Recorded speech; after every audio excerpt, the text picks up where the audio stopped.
Good evening. Hope you had a wonderful Saturday in the Lord, August 10th. And because of that, we are in Proverbs, the 10th chapter. And at first, when I read this chapter, I was like, oh, well, it starts out with the foolishness of a son is heaviness and grief. But the Lord said, no, reread that. This is not so much in particular indicative of you being an impending empty nester. No, this is more so for you. There's a lot of blessings. There's a lot of things coming my way, going into a new phase of my life. But in verse 22, it said, even with so many opportunities, know that these openings, as long as they are pointing back to the Lord, right? The blessings of the Lord maketh rich and addeth no sorrow. There's be no heaviness or stress with it. So when it is of God, it is of peace, right? There's clearance. And also, the Lord brought verse 29 to me. The way of the Lord is strength to the upright. It doesn't make you bow down and hung low and exhausted. No, it's strength to the upright. Now, the destruction shall be to the workers of iniquity. But if you're living a godly, righteous life, that adds to your sustenance and your strength. And so many more scriptures. I thought about this on my way home driving from Pennsylvania. I was like, how life passes so quickly and how many times I've made that trip up and down the interstate. And I said, wow, I'm 50 and Lord willing, 20 years, I'll be 70. And 20 years is just like that.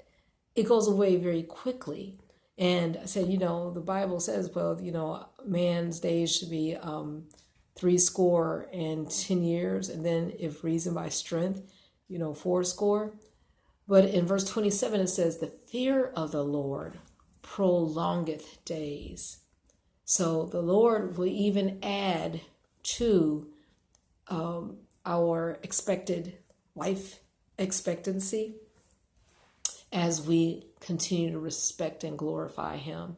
So God knows the measure of my days, even though it might be limited or short. I know I want to spend it glorifying him, listening to him, not wasting time, but seeking his face, seeking his heart. Amen. Seeking his everything. We are in Judg.4, and it talks about some very strong women, right? This is where Deborah comes on the scene, where she hangs out under a palm tree. She's a judge for Israel, and she disseminates counsel for people, and they were able to experience some victory, but there was a hit out on Sisera, right?